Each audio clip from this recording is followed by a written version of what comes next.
Hi, my name is Melvin Way. Welcome to my YouTube channel. This is a plant growing series about growing sweet Annie from seeds. It's an herb. The temperature range was moderate during winter, 20 to 30 Celsius. High is 86 Fahrenheit. So I started this at the end of January. There's already several seedlings in there. I used these zipper bags filled with 5 fistfuls of steamed sterilized soil, and then after it cooled down I put it in, dumped in most of the seeds but not all of them, and then used a gloved hand and just mixed and mashed in there. That would ensure that there would be an even distribution, some at the top, some at the bottom, some in the middle, and the variety of conditions would ensure that at least some of them would germinate. Transplanting tiny seeds like this is a very high dexterity endeavor. I could have waited until they were a little bigger, but I was very eager to do this, and I figured, what's the harm in just doing some of them? So I transplanted all of the seedlings that were immediately available on the top and visible on day 24, figuring, if I put that bag back on the heat mat, probably more would germinate, and then I get more chances. Sweet Annie is pronounced Qinghao in Chinese. It's been used since the 7th century in ancient China to cure various diseases. Most importantly, it's used to cure malaria. That's where the compound artemisinin comes from. And nowadays, in the modern era, people take the pharmaceutical isolate because many people are allergic to the plant. But it has many other uses as well. People use it for ornamentation, as wreaths, air freshener. They just throw some stems in the attic. It's a hedge, it's deer proof. And as you can see, I just knocked over several of these seedlings that I transplanted, and I had to try to write these manually. I wasn't pleased at having to do all that work all over again. But it's day 30, and as I remember, I lost a few. They dried out in just the next 48 hours. So I'm watering like this again. I figured, the stuff that didn't get knocked over and survived, that was tough enough. And, the stuff that I didn't knock over initially probably was going to die anyway. So don't water too deep. The roots are shallow at this stage. And I opened this bag before filming just for convenience. As you can see, the soil in this bag is a little dry at the top. That's because there are so many evaporation and condensation cycles, but I've got plenty of backups in there. It's day 38, and this towel underneath the heat mat that insulates between the concrete got wet because a flood of water came out from the busted water heater, and the temperature soared, but everything seems okay, and to this very day still seems okay, so I don't think the temperature on that thermometer clock necessarily represents what's going on in this bag, which is very well insulated by dirt and plastic. So as you can see, there are plenty of backups in there, and I can do more transplants if I want. And the soil just looks a little dry there, but these are annuals. They start from very small seeds, but they seem to have a very high germination rate. On the bag, it said 7 to 10 days for germination, although it took me 24 days to get to where I was in the beginning of this video. And for these transplanted seedlings, they're basically the same size as the first batch of germinated seedlings that came up after 24 days. So it's not as fast as advertised, but I found that to be the case with almost everything I order and try to grow. So I'm going to fill up some of these empty spaces here. And I know, since I mentioned this can get up to 6 feet, 2 meters tall, it's going to be big. But I figured I'd rather just take advantage of all the empty space here and have more things to look at and grow. More chances to make errors, and eventually I can pull everything except for the one in the middle, which is the biggest anyway. So it's day 40, and something very interesting about this plant is that the first 3 sets of leaves or so have different morphologies. First you have the cotyledons, which are tiny, mostly round, a little bit oval and boring looking. Then you have a normal looking set of standard leaves, first true leaves coming out. And then you have leaves that appear compound. They're kind of wavy, like teeny tiny oak leaves. And then finally you have true compound leaves coming out with all these leaflets. So I don't know what the function is of compound leaves, but it's very interesting to see a plant that changes its leaf morphology. That wasn't the case with anything else I've ever grown except for a passion fruit vine, which in the next update I'll show you an interesting development. So water every 2 days. It's pretty standard. It's day 44. Growth is accelerating. They're reaching critical mass in terms of leaves that can photosynthesize and spur further growth. They start out very small and slow, but once they get going, they probably get going very fast because these are annuals, so they only live a year, you know. You got to grow to the size of a man, or at least the height of a man. In just a year, you got to go fast. So I have seedlings at various stages right now, and you know, most of those are just backups. And I think this series is already set towards success. You've got like 4 obvious ones on the left side of the pot. The right side is actually reserved for another herb. That's going to be another series, but I'm sharing a pot for the first time ever because I'm very low on space.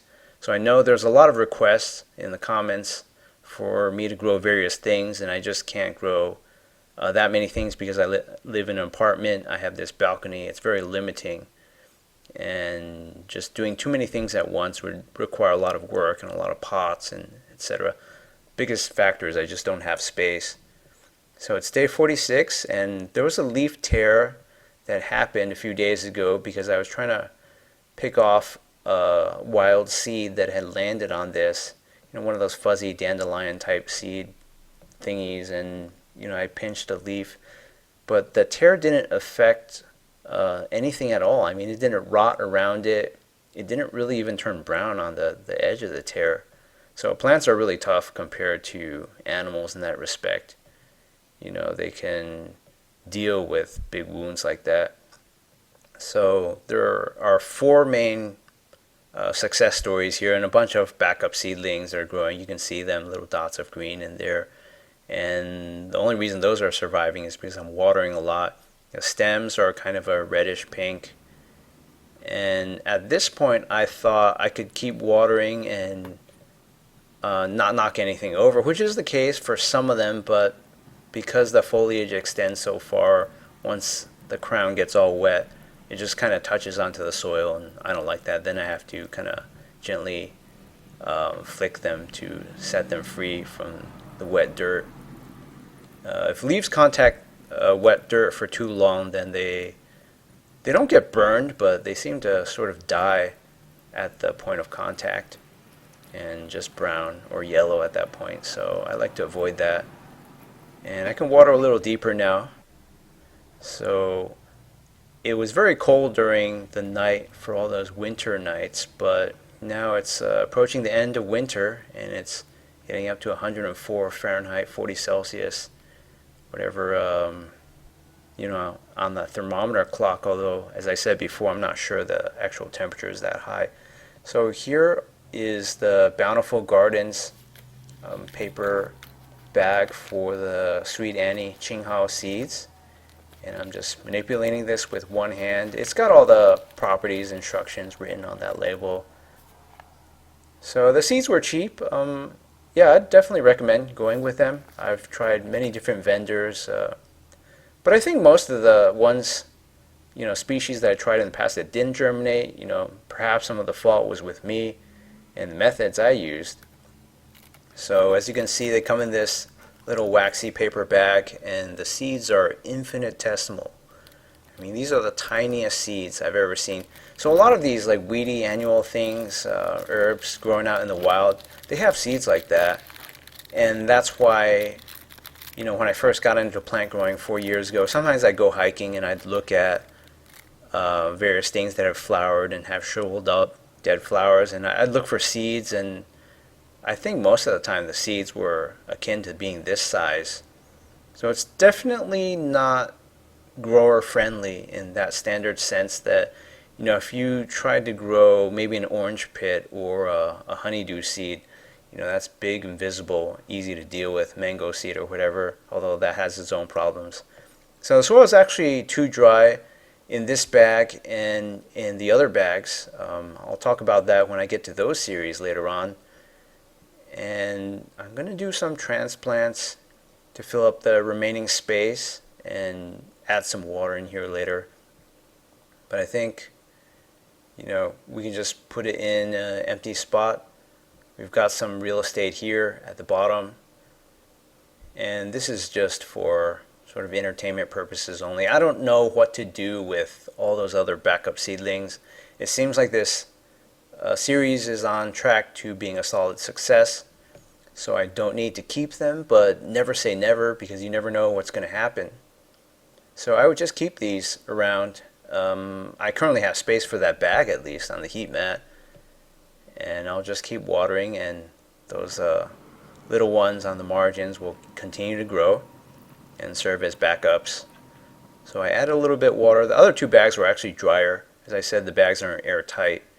So it's day 50, and the biggest four are going to take over the left side of the pot, mostly the upper left. And you can see this one is flanked by like 3 or 4 tiny little seedlings. So I think this is going to get crowded very quickly. But these things are nice in that they don't grow too vertically so far. They just keep sprouting from a very low base, a very short reddish stem. But the stems are very flimsy at this stage, and I'm looking for something much thicker and hopefully even woody, so they don't just all fall over. And this middle one is the most successful one.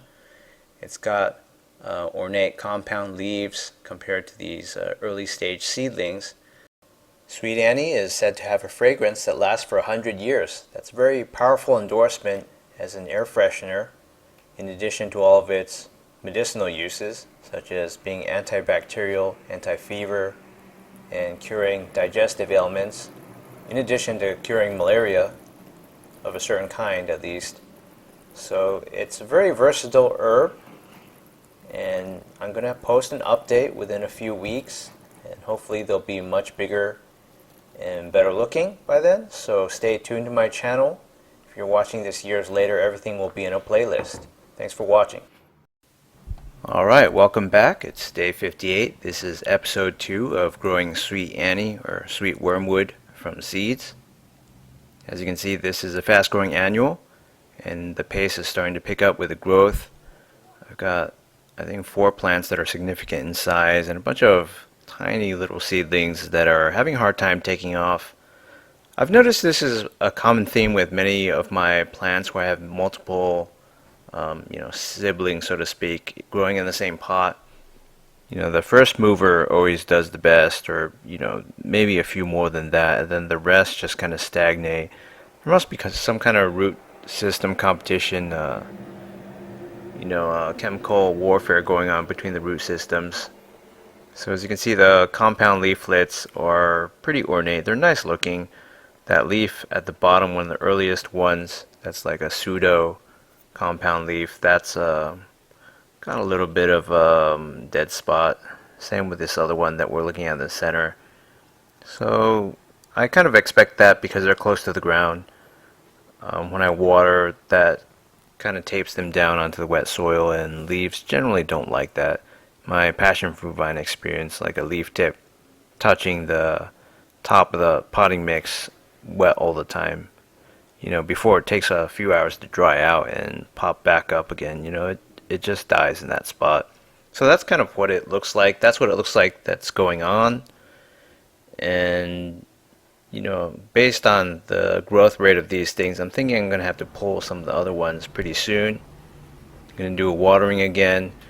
So based on the shape and distribution of the foliage, there's really no way I can water these Sweet Annie plants and not have the compound leaflets just tape themselves to the bottom when they're wet like that to the top of the potting mix. So the other problem is I've got these 2 goldenrod plants. Well, there's actually more than that, but they're all on the right side of what we're facing right now in this pot. So those are growing way slower. They're perennials, and they're going to get overcrowded. So I'm thinking I'm going to have to transplant at least one of them away.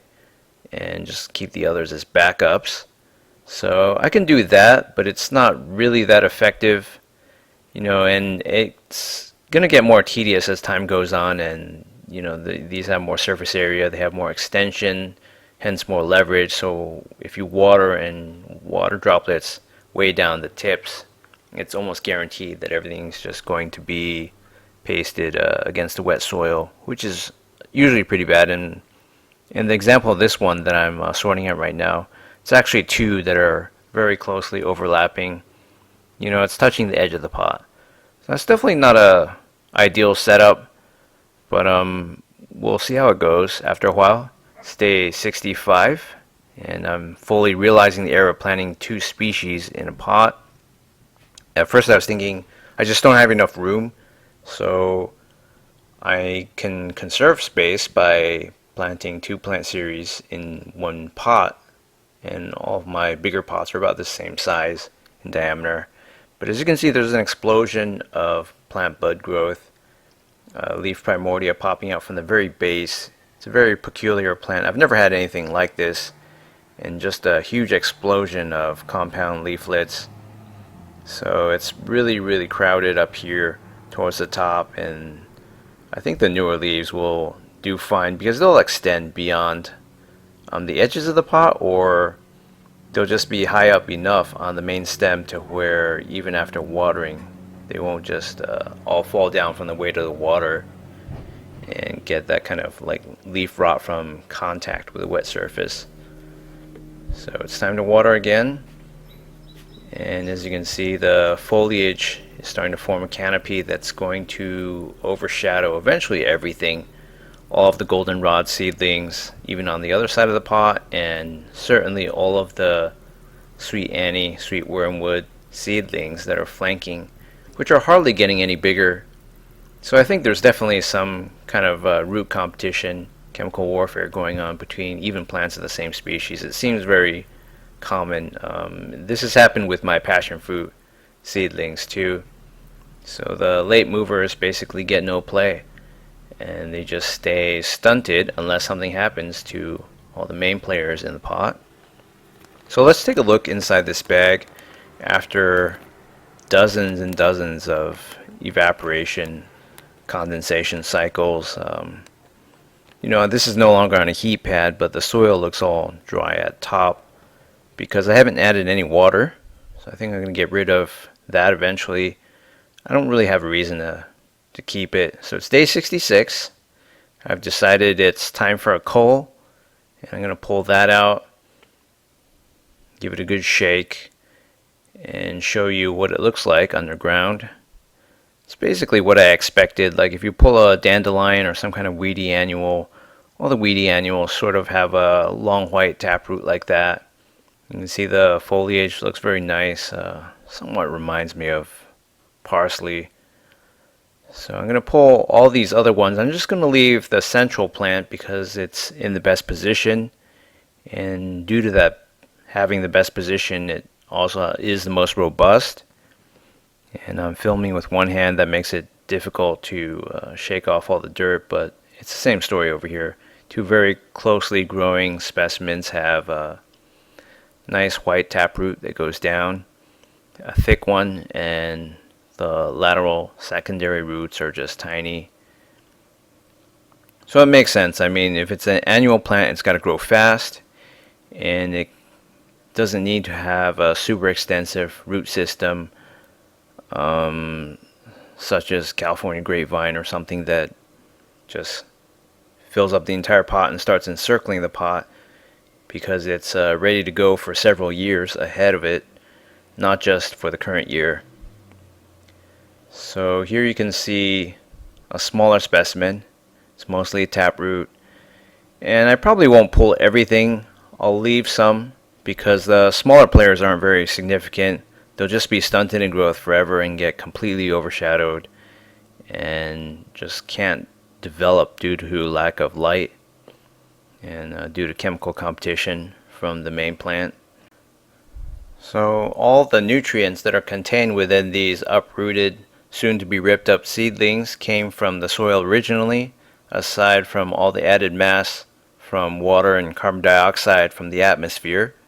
So I'm not really adding any more nitrogen, I'm just making it available, and other things like phosphorus and whatnot, micronutrients. So I'm dubbing over this because you couldn't hear the original audio well at such a distance. And at first I couldn't smell what all the hype was about over the smell of Sweet Annie, but when I ripped up the stems, I could definitely smell something. It does smell sweet, and I can see where it got its moniker from. It does have a very pleasant smell, but it's very faint at this phase.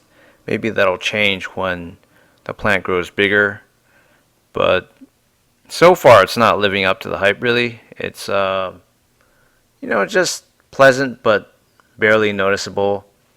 And I don't know what the effect would be if I were to leave all of these ripped up leaves on a tabletop, for instance, inside my apartment. So it's day 79, and the central plant is growing like wildfire. It's taken over everything. It's created a canopy that blocks out the sun for basically everything else in the pot, which means there's still a goldenrod or two or three in there that I left behind as backups, and they're going to be stunted in growth. Although this foliage does let a significant amount of light down to the bottom, eventually it's going to be more and more compound leaflets stacked on top of each other. It's going to capture almost everything. So there you can see the goldenrod that I left behind. I took the other one away and did a transplant. So it's gotten bigger, but pretty soon it's going to get cut off from all resources, water, light, and whatnot. So as you can see, this annual grows very, very quickly. It's actually a lot more fragrant now that it's bigger. It has a big green, celery-like stem in the middle, much like you would expect from most weedy annual looking plants that you see growing out in disturbed soils and whatnot around here in California. Kind of reminds me of various thistle plants and fennel, which came from Europe. So it's a pretty aesthetic plant. It's got all these soft compound leaflets, and it's getting more and more fragrant by the day. I expect this to grow faster than anything aside from my passion fruit vine. And as you can see, the shoot apical meristem is just exploding with activity. So as you gain more energy production units, just more leaf surface area, the growth pace will accelerate. And I might have to eventually move this to the floor of my balcony because it'll probably take up too much horizontal space and crowd the other plants, which will be okay because if it gets to be 2 meters tall, taller than me, then it'll definitely absorb enough afternoon sunlight. And as far as I know, I haven't done my full research on this plant species yet, it's not going to produce some kind of interesting rhizome. You just basically harvest it when it's got flower buds. Hi, and welcome back for a third episode of growing Sweet Annie from seeds, or sweet wormwood. It's growing very fast. It's developing a canopy that's enveloping everything down at the bottom in darkness. So you can hardly see what's going down there at the bottom. Can't imagine that any of those plants that are still alive down there are doing well, whether they're sweet wormwood plants or California goldenrod plants. So we're seeing a lot of new foliage, new leaf primordia growth. But at the bottom, things are sort of matted down. I expected that by, foliage getting weighed down, stems getting weighed down, that, if it's just lying on the soil wet, it probably won't do well, and that's exactly what's happened. So I'm pulling up these backup California goldenrod plants. The one that I transplanted, the biggest one, to a separate pot, it's doing really well. You can see it briefly over there in the background. So I know this is from a different series, but I just wanted to show you what the roots look like. These aren't established, they're far and away from being rhizomes. So it just looks like a wild weed, and that's pretty much what it is around here. So I'm going to spend a minute to pull out whatever I can find, although it's not much anymore. I think I pulled out most of the Sweet Annie plants last time, Anything that's still remaining in there under this canopy is not a threat. You can see some of the lower, well, I wouldn't say branches, but some of the lower stems are dying. So it's day 99, and this thing just won't stop growing. I'm running out of room up here, and I'm considering a move to somewhere else. That and the passion fruit vine are obscuring a lot of sunlight and just taking up a lot of room. So things still look very healthy. No real complaints here. So I'm trying to decide what to do, and I think I'm going to be moving it down to an old spot on this balcony that I used to have all my plants at. But for the moment, it's getting lots of sunlight every day, and it's just growing really well. So I don't think I need to change all that much. Starting to require more and more water. So I used to have all my plants down here before I got those tables, and they did pretty well. Now they probably wouldn't do as well because the tables and all the plants and foliage on top will block out a significant portion of the sunlight. So as you can see, it's just getting bigger and bigger. This thing's actually getting a little hard to navigate around, and at each one of these nodes you just have all this backup foliage that's ready to sprout in case something should happen were I to trim and clip everything. So it's day 107. Like I said before, it looks overall very healthy except for some dead foliage down low.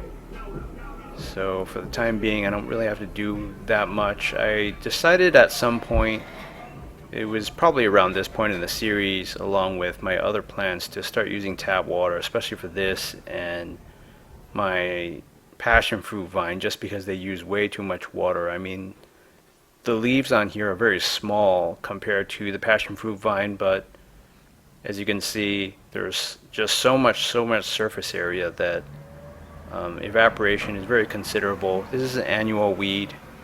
It's not in it for the long haul. It just does a one and done for the year. So as long as you have flow through, you can flush through the excess minerals, but none of that's really my concern for this one and done plant growing series. Sometime in the middle or the end of the year, this is going to be done. I mean, look how big this thing is, and it has an interesting shadow from the reflection in the sun. One thing that's also interesting is I noticed the branches, well, the stems on the side of the sliding door get that reflected light, and they actually grow longer. So I have to keep moving it further and further away from the glass. It's day 114. And it's getting hard to move around this thing. At one point there was this spider that tried to take up residence. It didn't spin a web. I think it was some kind of large spider, a jumping spider. It didn't really seem like a jumping spider either, because those are typically small. But this thing is sort of like maybe a temperate zone Christmas tree. It just grows out in all directions. It smells pretty nice too. Never forget the smell. See, I had to squeeze by to avoid bending these side growths too much. And it's not as full as a Christmas tree, but it's the same general shape. You can see the reflection. It's up to my chest. And so far, it's just using up more and more water. And it seems like every time I water and let some runoff collect in the watering tray, the next day or two I'll check that watering tray and it'll be bone dry again. So this thing is really thirsty. And I had some episodes, well, I shouldn't say episodes, but just time periods of a few days here and there where all the foliage would start drooping and the plant would look like it was missing a lot of mass. But if I watered like this, it takes quite a while to empty the whole 3 liters of capacity of a cold tap water like that. But yeah, I'd do that once or twice and everything would just perk up again. So it's day 121. It's time to trim dead foliage at the bottom and fertilize. This thing is huge. As you just saw, the growths facing the sliding door are actually longer. So I think I'll spin this thing around afterwards, but let me just show you. There's a lot of dead foliage. I'm encountering similar problems with my passion fruit vine. And I think the answer is very simple. I need more macronutrients, micronutrients. So I'm going to crush up 2 multivitamin pills, kinds that I normally eat, and just leave them on the surface. That way every time I water, lots of calcium and micronutrients will percolate down there and soak into the soil and be absorbed by the root system.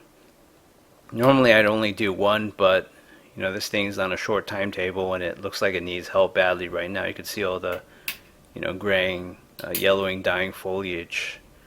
Essentially, I think it's recycling nutrients from the lower branches and trying to produce more growth up top, but it's on a limited budget of certain nutrients, so it can't do very well beyond this point unless I fertilize. This is a Miracle Grow singles pack. It has these blue crystals inside. It's essentially going to provide the 3 macronutrients that most plants need for growth. And then, you shouldn't just let it crystallize and sit there or stay as crystals. First I'm going to wash off my hands.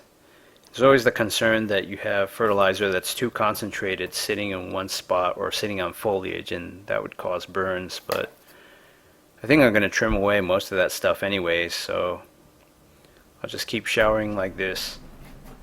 And obviously I'm not going to show all of it, otherwise that would add 10 minutes to the whole video. But yeah, just a pair of clippers and have a go at it like this.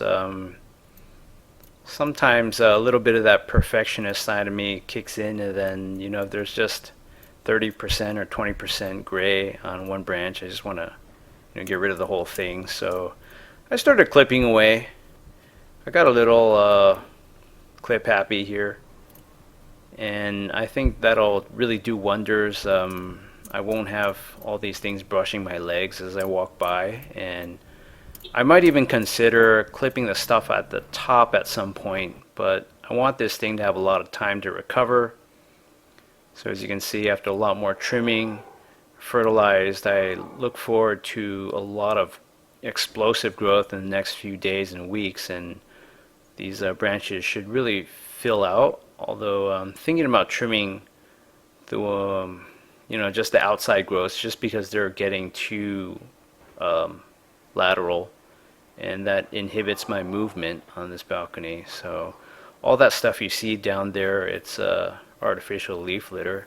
It's going to decay and lose all its mass soon enough. In my passion fruit pot, all that, all those clippings and leaves, they're basically gone. I mean, it's amazing. They didn't blow off and end up somewhere else on the balcony floor to be vacuumed up later. They just disappeared, disintegrated. It's almost like that never happened. So in 2 or 3 weeks, or maybe a month at the most, I expect all this to lose its green and just wither away, and provide extra moisture trapping insulation for the plant. This could very well be the fastest growing plant I've ever had and displayed on my YouTube channel. So thanks for watching, and come back for an episode 4 later on. It's been the better part of 5 months already. It's day 147. And as you can see, this thing has had a lot of lateral growth. I keep pruning because it keeps hitting the sliding door, and I have to prune on the side facing the sun as well because I have to get past this plant, and this really restricts my movement. So despite all the pruning and all the leaf dying that occurred before, it's doing well again. I fertilized with a vegetative growth kind of fertilizer from Miracle Grow. Then it got thicker again in some places. Most of the stuff I pruned was actually on the low branches where the foliage was thick and it was very sparse at top. It just didn't have the nutrients to do anything. So as you can see, it's flowering already.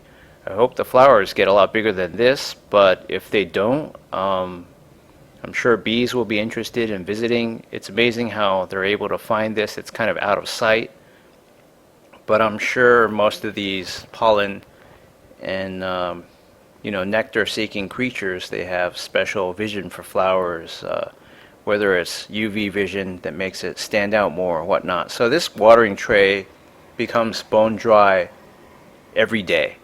It's a lot more thirsty than maybe even my passion fruit vine, which is amazing for a plant that's half as old as it, and it's an annual sort of weedy looking thing, but it could easily grow to the size and fullness and shape maybe of a Christmas tree. Maybe if I had a yard or a wild plot of land, it would just shoot straight up and it would be 1,000 times as big as my Joshua tree or century plant by now. So I have all this fertilizer allocated out. But this is a different kind from Miracle-Gro. This is a Bloom Booster, I believe it's called, or Flower Booster or whatever. And the bag that I had it in a box just absorbed moisture over the years, so it was wet in some places. That's how hygroscopic these crystals are. So I just, put some tap water in there from the sink and swirled it around, and as you can see, not all of it dissolved. It's just too concentrated. So I can't just pour it in like that and leave it. I don't want to get that stuff on my hands either, and then just touch my phone and my clothes and whatnot. So I'm just going to leave this on the side, but in the meantime, I'm going to shower this down, shower off my hand maybe a little bit afterwards. And actually, after this was filmed, I did use some extra watering can tap water to shower the outside rim of that bag and the inside of it, just to dissolve the remaining amount of residual fertilizer, and poured that into this compost on top as well. So you don't really cause a disturbance after you've put in a few pounds of clippings in there. I'm just kidding. It's not a few pounds of clippings. This stuff doesn't weigh much at all. But you can see all the places on the main stem, which is very thick, by the way, as thick as my thumb, where I just chopped away all of the foliage and branches. They were just very low-lying and healthy looking. And I think there are still some areas where it's a little brown or yellow. Those were just higher middle branches where I didn't prune away because there was just too much good stuff to throw away, like I did with the lower branches. So I'm just going to keep watering like this. The watering tray dries out virtually every day, and then if I water too much, there's overflow. I don't have an overflow tray like I do with my passion fruit vine. This one, however, could really use it because it's almost as thirsty, if not more. Please remember to look up my Facebook page for this YouTube channel and like that, follow it, and also my Instagram account, which has some short video clips reminiscent of what I used to post, which was non-plant growing series videos on local flora and fauna. So please check that out. Thanks a lot. Welcome back to my YouTube channel. My name is Melvin Way. This is day 153 of my Growing Sweet Wormwood from Seed series. As you can see, this plant has reached the maximum volume that I'll essentially allow it to grow horizontally. I keep pruning around the sliding door because it gets a lot of reflected light in the afternoon and throughout the day, so it keeps going towards that. You can see the cut I made here, and over here especially you can see lots and lots of flowers. I may be mistaken, but it seems like all the flowers are facing the sun, and on the lower and the middle branches, well, I trimmed away all the lower branches actually, and I don't even know if you can call them branches because none of these stems are woody. But I'm starting to wonder if this is the extent to which the flowers will grow in size. I was hoping they would open up a little bit more and be a little bit more showy.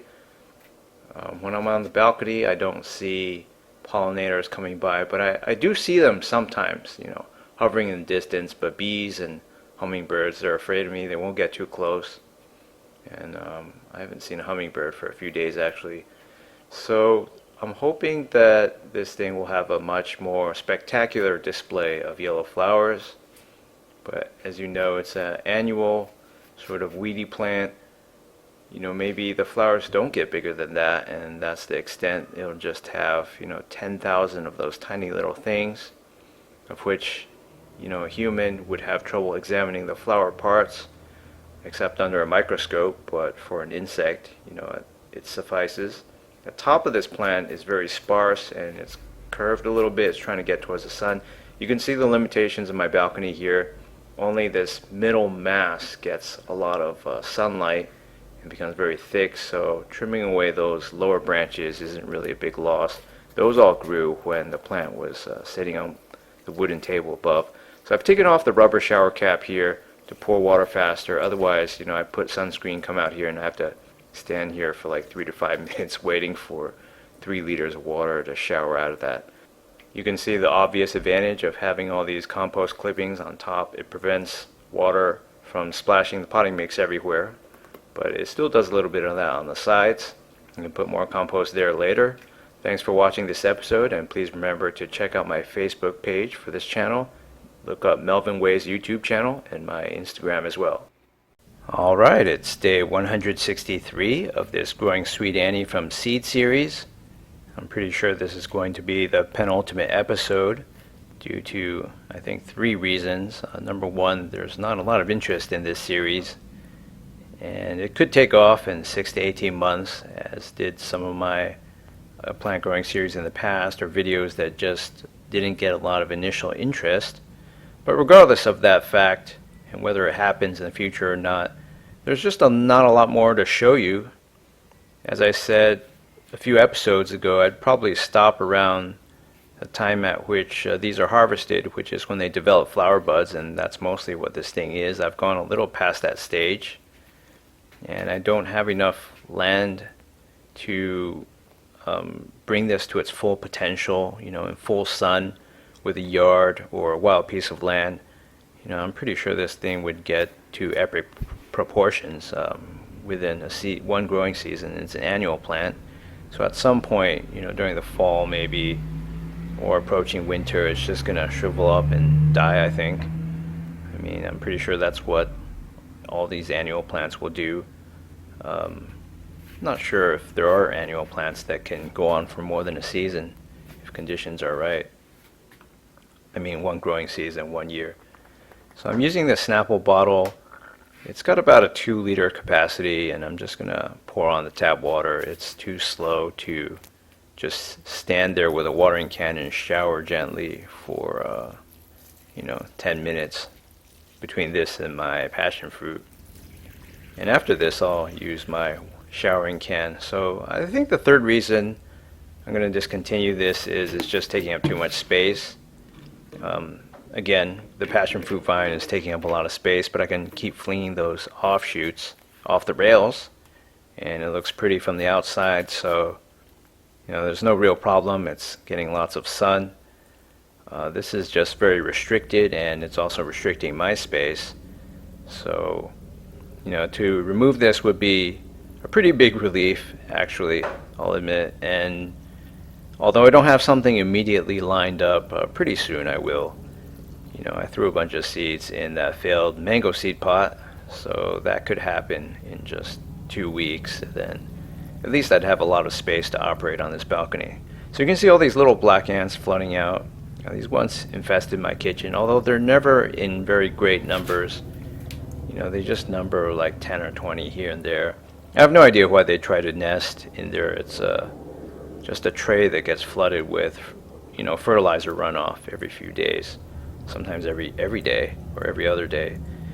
So apparently the fertilizer doesn't do anything to them, and they've found something of interest in there, although I don't know what it is, except for the fact that maybe they're drinking the water. Alright, so thanks a lot for watching this. There's going to be one more episode. Remember to check out my Facebook fan page. Alright, it's day 165 of this series.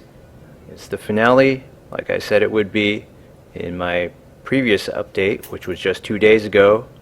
Turns out I had time on this day, 2 days later, to do this huge amount of work to clean things up, and that first involves pruning away all the branches. I don't know if you can call these branches, but it's a lot of fluff and not a lot of actual mass. So it fit into a garbage bag pretty easily later on, and it was very light, hardly weighed anything at all. And I'm wearing that filtration mask because I know there's a lot of pollen flying around. It's not that I'm allergic to anything, but later on I'm going to disturb the soil, and prep it again for sterilization. And I don't want to breathe any of that in if I don't have to. And I have some clear safety goggles on, safety glasses as well, to prevent dirt particles and whatnot just blowing into my eyes and potentially causing irritation. Well, that hasn't really been a problem for me in the past.